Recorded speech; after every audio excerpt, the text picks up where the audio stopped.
सब network crime world को subscribe करें, बेल आइकन दबाएं और अपडेट पाएं।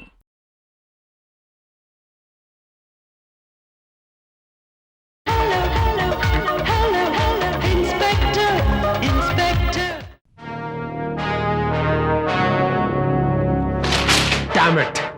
अखबार वाले। क्या हुआ सर? लाश के टुकड़ों के बारे में अखबार में छापकर पूरे शहर में दहशत फैला दी लोगों ने। पता नहीं क्या क्या लिखते हैं। वैसी दरिंदा रात में घूम रहा है, सबको मिलकर काटने लगा है। Nonsense. You are right sir. दहशत का तो शहर में यह हाल है सर कि बहुत से लोग यह मानने लगे कि वहशी कातिल आएगा और किसी का भी कत्ल करके चला जाएगा, और कुछ लोगों का यह मानना है कि वहशी कातिल किसी के भी हाथ पांव काट कर फेंक कर चला जाता है। दहशत को जल्द से जल्द खत्म करना होगा शर्मा हमें, और एक ही रास्ता बचा हमारे पास, इस कातिल को पकड़ना।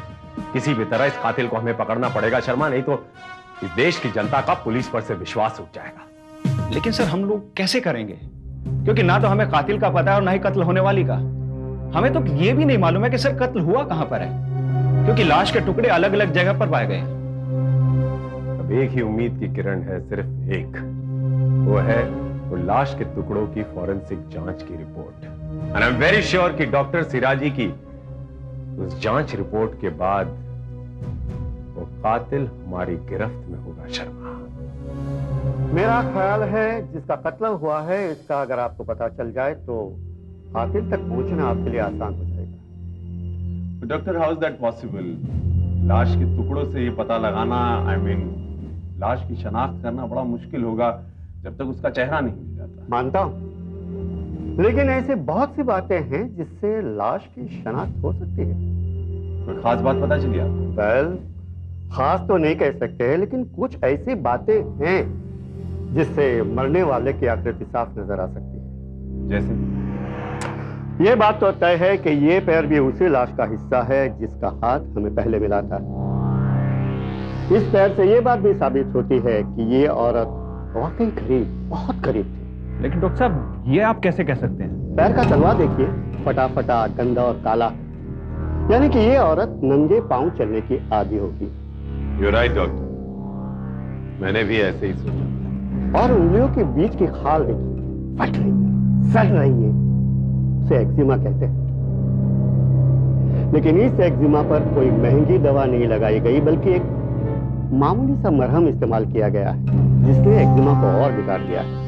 डॉक्टर, ये एक्जिमा किस प्रकार का? आई मीन ये ड्राई है या? नहीं इंस्पेक्टर विजय, ड्राई एक्जिमा तो टेंशन की वजह से होता है, लेकिन ये एक्जिमा गंदगी और गंदे पानी से होता है। कई बार तेज साबुन का पानी भी ऐसे एक्जिमा का कारण होता है। यानी वही साबुन और पानी की बात। यस, ये औरत पानी साबुन के ज्यादा करीब थी, आम औरतों से ज्यादा। मुझे लगता है ये औरत घरों में बर्तन कपड़े धोने का काम किया करती होगी। आपका कहने का मतलब है बाई, घर में काम करने वाली? जी हाँ। एक बात और, ये औरत नंगे पांव रहती थी, ये तो साफ दिखाई दे रहा है, लेकिन इसके कटे फटे पैर में और भी कुछ बातें छिपी हुई हैं। कैसी बात? एक, इसके फटे हुए पैर के दरारों में हमें कुछ सफेद रेत और नमक के अंश मिले हैं। इसका मतलब है कि इस औरत का घर या तो समंदर के किनारे है या तो इसका वहां अक्सर आना जाना रहता है। वेरी गुड डॉक्टर शिराजी, आपकी दी गई डिटेल की वजह से अब हमारे सामने एक चित्र तो बन चुका है।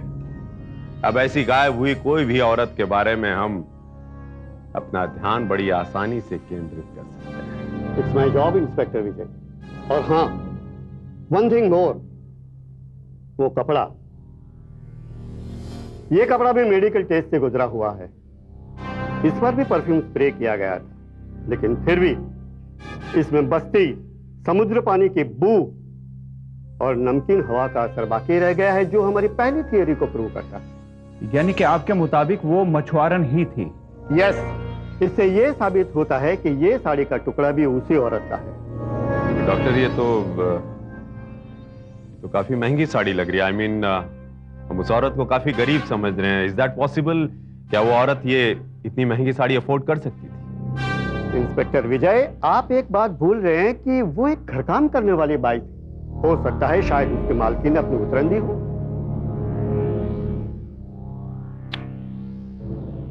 डॉक्टर, इस पर किसी लॉन्ड्री का मार्क भी प्रिंट है। जाहिर सी बात है सर, उसकी मालकिन ने कभी लॉन्ड्री में भेजी होगी ये साड़ी। राइट।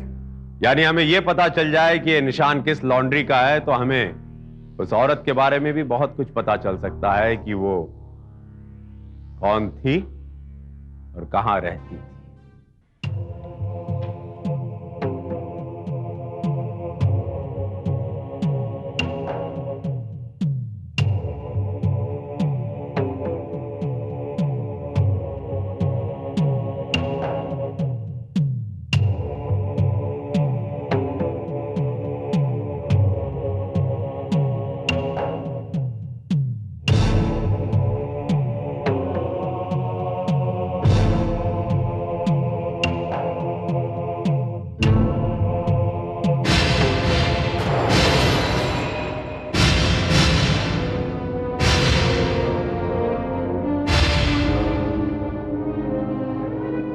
सर, हमने अंधेरी के चप्पे चप्पे में सादी वर्दी और गश्ती पुलिस को तैनात कर दिया है। अब दिन हो या रात, वो पागल हत्यारा जब भी लाश के टुकड़े लेकर निकलेगा जरूर पकड़ा जाएगा सर। डू और डाई की सिचुएशन आ गई है शर्मा। इससे पहले कि वो पागल हत्यारा उन लाश के टुकड़ों को ठिकाने लगा दे, हमें उसे किसी भी हालत में गिरफ्तार करना होगा।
क्या छोड़कर भाग रहे थे बरखुरदार? मैंने कुछ नहीं किया साहब, मैंने कुछ नहीं किया। ये तो पुलिस स्टेशन चलकर पता लगेगा। चलो।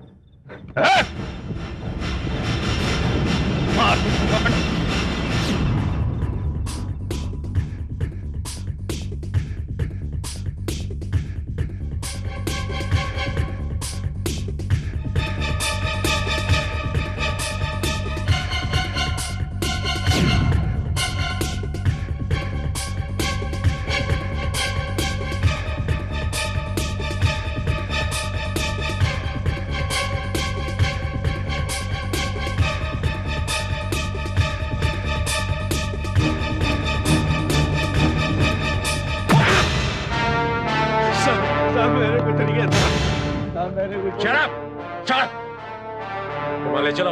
ओके सर, चलो।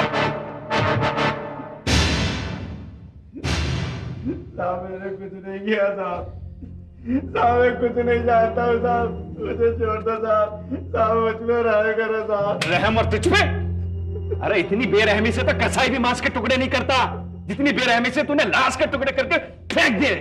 साहब मैंने किसी लाश के टुकड़े नहीं किए साहब, साहब मेरा विश्वास करो साहब। झूठ बोल रहे हो तुम, बकवास कर रहे हो। सच बताओ, लाश कहाँ है और किस मासूम लड़की की हत्या तुमने की और क्यों की? साहब मैंने किसी का खून नहीं किया साहब, साहब मैं किसी लाश के बारे में नहीं जानता साहब, सचमुच साहब मुझे कुछ नहीं पता साहब। झूठ बोल रहा तू, तूने उसकी हत्या की थी और तू ही टुकड़े फेंक कर भाग रहा था, बोल। साहब साहब आपको धोखा हुआ साहब, साहब मैं तो वहाँ तो ऐसे ही घूम रहा था साहब, पुलिस को देखा तो सर डर के भागने लगा था। शर्मा, शर्मा ये ऐसे नहीं मानेगा, लगता है इसकी और खातिर करनी पड़ेगी। Okay sir. एक मिनट सर, बताता हूँ सर, साहब आप मेरी सब लाश के टुकड़े लेके भाग रहा था सर, लेकिन साहब मैंने कोई खून नहीं किया था, अब मैं फिर वो लाश के टुकड़े तुम्हारे पास कैसे आए? मेरी गलती से आए साहब। साहब मैं आज उधर नाके पे अपना शिकार ढूंढ रहा था कि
क्या रिपोर्ट शर्मा?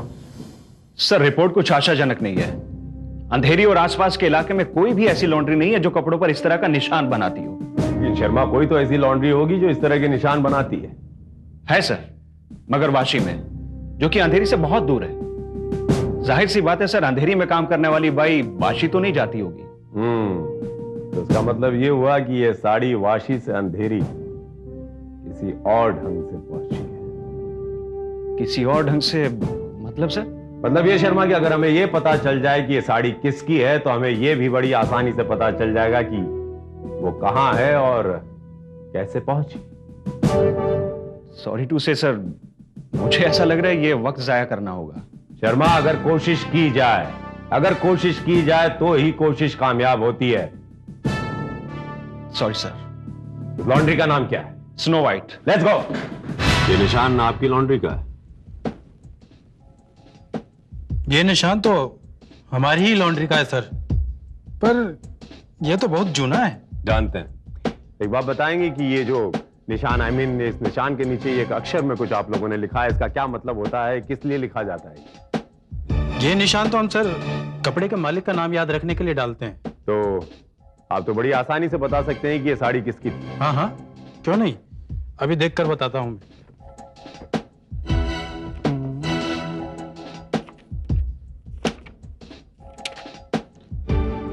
मिस्टर जोगी, ये साड़ी तो मिस्टर जोगी की मिसेज की है सर। उनके अक्सर यहाँ कपड़े धुलने के लिए आते रहते हैं, उनके अभी भी कपड़े धुलने के लिए आते हैं। Very good. क्या उनका पता मिल सकता है हमें? जी साहब, ऐसी साड़ी तो मेरे पास हुआ करती थी। हो सकता है ये वही साड़ी हो। एक बात बताएंगी, आप वाली साड़ी कहाँ है? वो साड़ी ठीक से याद नहीं, शायद किसी को दे दी थी। अरे वो थोड़े दिन पहले ही तो तुमने कुछ कपड़े दिए थे बर्तन भांडे वाले को। अरे हाँ, याद आया, ये साड़ी हमने किसी बर्तन भांडे वाले को दी थी और उसके बदले में मैंने 2-3 स्टील के बर्तन भी लिए थे। आप यकीन के साथ कह सकती हैं? जी हाँ। ओके, धन्यवाद। शर्मा,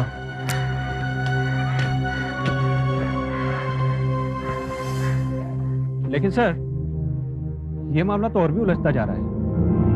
ये पता लगाना बहुत मुश्किल है कि इन लोगों ने वो साड़ी किस बर्तन वाले को दी थी और उस बर्तन वाले से वो साड़ी आगे कहां पर गई। लेकिन शर्मा, इतना तो पता लगाया जा सकता है कि इस इलाके में जो बर्तन बेचने वाले आते हैं वो कहां पाए जाते हैं। साहब जी, ये तो हमारा रोज का धंधा है साहब जी। कहां कहां से कौन सा कपड़ा कहां मिला और किसने दिया, ये तो साहब जी हमें ही पता नहीं होता है। अच्छा, तो जो कपड़े आप लोग हासिल करते हैं वो कपड़े जाते कहां? जी, जो बहुत फटे पुराने होते हैं उसे चिंदी में दे देते हैं, और सर जी जो थोड़े बहुत अच्छे होते हैं उसे धो धुला कर मार्केट में बेचने के लिए भिजवा देते हैं सर जी। कौन से मार्केट? वो वही जो हर गुरुवार को लोखंड वाला के बाहर लगता है ना, हफ्तावार, उसी में भिजवा देते हैं सर जी। जिन्हें सस्ता सुविस्ता चाहिए वो वहीं से खरीद लेते हैं सर जी। धन्यवाद। Sharma, let's go.